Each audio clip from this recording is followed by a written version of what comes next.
Pemirsa, di tengah kegaduhan pemangkasan anggaran, pelantikan staf khusus Menteri Pertahanan menjadi sorotan. Bertambahnya pejabat otomatis menambah pengeluaran. Padahal Presiden meminta seluruh jajaran pemerintahan untuk berhemat. Nah, kami melakukan jajak pendapat sederhana melalui media sosial dengan pertanyaan, Anda setuju anggaran kementerian dipangkas untuk membiayai program pro rakyat? Dan hasilnya 72% responden menyatakan setuju. Nah, ada kekhawatiran pelayanan publik akan terganggu akibat pemangkasan anggaran, namun tidak dapat dielakkan pula bahwa pengeluaran yang diduga kuat adalah pemborosan. Kami telah menyiapkan reportase selengkapnya untuk Anda. Gak usah keluar negeri, 5 tahun gak usah keluar negeri kalau perlu.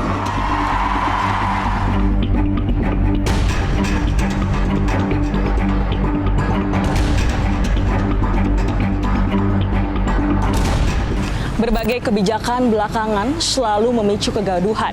Dimulai dari PPN 12%, lalu Kortex, dan juga tata niaga gas melon, dan kini adalah terkait dengan pemangkasan anggaran.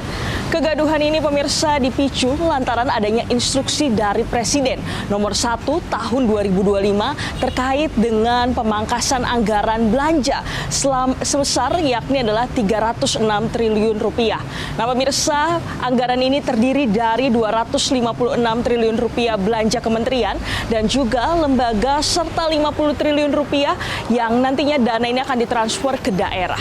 Skema efisiensi kementerian dan lembaga dengan memangkas pengeluaran operasional, pemeliharaan, perjalanan bisnis, dan juga bantuan pemerintah, pembangunan infrastruktur, hingga pengadaan alat dan mesin. Di mana kalau kita lihat Presiden juga meminta kepada setiap kepala daerah untuk membatasi terkait dengan pengeluaran yang kegiatan yang bersifat seremonial, studi banding, seminar FGD, dan juga mengurangi perjalanan dinas sebesar 50% dan membatasi jumlah besaran gaji tenaga honorer. Pelantikan 5 staf khusus Menteri Pertahanan pekan ini menuai pergunjingan publik. Apalagi salah satu yang dilantik adalah selebritas yang populer dengan nama panggung Deddy Corbuzier. Banyak yang mencibir pelantikan ini di tengah program pemangkasan anggaran belanja negara. Ketua Badan Anggaran DPR bahkan meminta eksekutif menghentikan penambahan staf khusus. Lumayan kan? Harapan saya ketika efisiensi dilakukan sedemikian rupa, mohon dengan segala kerendahan hati pemerintah bisa setidaknya mengerem staf-staf yang ada supaya di publik juga elok. Ya. Politik. Kemhan sempat disebut masuk daftar 17 kementerian dan lembaga negara yang lolos dari pemangkasan anggaran. Dalam rapat kerja dengan Komisi 1 DPR pekan ini, terungkap anggaran Kemhan ikut kena pangkas 27 triliun rupiah. Pemangkasan dilakukan pada belanja barang dan modal. Salah satu yang berpotensi terdampak adalah alokasi anggaran alutsista. Prioritas berikutnya Bapak, jadi kalau misalnya katakanlah ini nanti dalam exercise di tiap-tiap angkatan ini terdampak, dari segini masih kurang, kemungkinan juga ada harwat ataupun kegiatan-kegiatan lain terkait alutsista yang mungkin juga akan terdampak juga. Selain alutsista, pemangkasan anggaran juga berpotensi membuat pembangunan asrama prajurit terbengkalai. Di dalam mata anggaran belanja pegawai itu masih tetap bisa kita laksanakan, tapi terkadang seperti tadi pembangunan asrama prajurit itu juga masuk di dalam belanja barang ataupun belanja modal. Sehingga itu nanti kita lihat urgensinya di tiap-tiap angkatan ini apakah harus menyasar sampai ke sana ataupun tidak. Pemangkasan anggaran belanja pemerintah berdasarkan instruksi Presiden nomor 1 tahun 2025. Efisiensi anggaran ditargetkan menghasilkan ruang fiskal hingga 306 triliun rupiah. Pemerintah memang tengah butuh anggaran jumbo untuk mewujudkan program prioritas 100 hari pertama Presiden Prabowo Subianto. Salah satunya makan bergizi gratis. Yang pertama adalah makan bergizi gratis. Awalnya, MBG diberi alokasi 71 triliun rupiah. Kedua, pembangunan lumbung pangan dengan alokasi 15 triliun rupiah. Ketiga, renovasi 22.000 sekolah dengan alokasi 20 triliun rupiah. Keempat, cek kesehatan gratis dengan alokasi 3,2 triliun rupiah.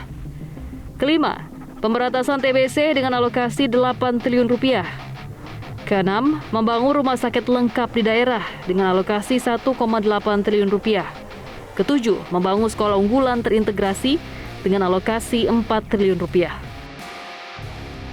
MBG belakangan minta tambahan anggaran 100 triliun rupiah pada tahun ini untuk mendongkrak jumlah penerima dari 15 juta menjadi 83 juta orang. Begitu pula permintaan anggaran CKG yang naik dari 3,2 menjadi 4,7 triliun rupiah. Setali tiga uang, anggaran pembangunan lumbung pangan juga minta naik dari 15 triliun menjadi 20 triliun rupiah. Seperti apa dampak pemangkasan anggaran terhadap roda pemerintahan? Komisi Yudisial misalnya akan kehabisan anggaran gaji pegawai pada November tahun ini. KY juga tidak punya anggaran untuk seleksi Hakim Agung. Tentu yang pertama KY pada posisi mengikuti apa yang menjadi kebijakan negara. Tentu itu ya. Dan juga diantaranya kami diminta melakukan efisiensi ya segala hal. Karena dengan anggaran yang ada operasional saja sehari-hari itu agak terganggu. Apalagi dalam rangka menjalankan tugas pokok dan fungsinya ya. Belakangan pemangkasan anggaran dikemas dengan narasi membuang lemak pemerintahan. Salah satu yang disoroti Presiden Prabowo adalah perjalanan ke luar negeri agar dibatasi dan kalau bisa ditiadakan. Gak usah ke luar negeri, 5 tahun gak usah ke luar negeri kalau perlu. Yang perlu ke luar negeri yang tugas ke luar negeri, tugas belajar boleh, tugas untuk atas nama negara boleh. Jangan tugas yang dicari-cari untuk jalan-jalan. Kalau mau jalan-jalan pakai uang sendiri. Menurut Peraturan Menteri Keuangan tentang standar biaya masuk tahun anggaran 2025, pengeluaran negara untuk perjalanan dinas ke luar negeri memang tidak sedikit. Uang perjalanan dinas luar negeri terbesar mencapai $792 Amerika Serikat atau hampir 13 juta rupiah per orang per hari untuk kunjungan ke Inggris bagi pejabat golongan A. Ditambah lagi pengeluaran negara untuk membeli tiket pesawat ke luar negeri yang juga tidak murah. Dalam peraturan Menkyu ini, alokasi harga tiket termahal mencapai $23.000 Amerika Serikat atau 375 juta rupiah untuk tiket pesawat kelas eksekutif ke Argentina. Belakangan Presiden mengungkap ada kementerian dan lembaga yang mencoba membangkang, merasa kebal hukum dan menjadi raja kecil. Ada yang melawan saya. Ada. Dalam birokrasi merasa sudah kebal hukum, merasa sudah menjadi raja kecil.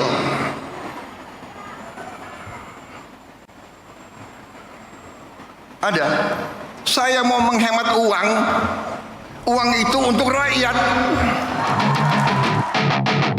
Kegaduhan pemangkasan anggaran tampaknya lebih dipicu lantaran keresahan penyelenggara pemerintah. Betul, ada kekhawatiran pelayanan publik ini akan terganggu. Namun tidak dapat dielakkan lagi pemirsa, banyak pula anggaran yang diduga kuat ini adalah pemborosan. Seperti kalau kita lihat dari nomenklatur dukungan manajemen. Ini terdiri dari pembelian alat tulis, anggaran rapat, juga perjalanan dinas, biaya konsultan, dan sebagainya. Pos alokasi dukungan manajemen menjadi salah satu pengeluaran terbesar Kementerian Pertahanan yang jumlahnya ini nyaris 2 kali lipat modernisasi dari alutsista. Nah, pemirsa, pidato-pidato yang disampaikan oleh Presiden Prabowo mengenai pejabat ini harus mengabdi terhadap kepentingan rakyat sejalan dengan cita-cita Muhammad Hatta tentang gagasan negara pengurus, yaitu pemerintah yang terdiri dari pemimpin dan juga aparatur dengan mental, yakni adalah pelayan publik bukan bermental kolonial. Dari Jakarta, Bianca Sumendap, Yohanes Bosco melaporkan untuk Metro TV. Jelajahi cara baru mendapatkan informasi. Download Metro TV Extend sekarang.